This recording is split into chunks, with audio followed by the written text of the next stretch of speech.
পুরী ধামে অবস্থানকালে স্বামী তুরীয়ানন্দ একদিন জগন্নাথদেব দর্শনে যান। অরুণ স্তম্ভের পাশ দিয়া তিনি সিঁড়িতে উঠিতেছিলেন।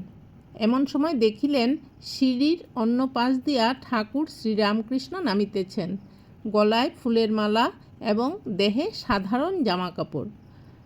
ঠাকুরকে দেখিবা মাত্রই তিনি ছুটিয়া গিয়া ভূমিষ্ঠ প্রণাম করিলেন।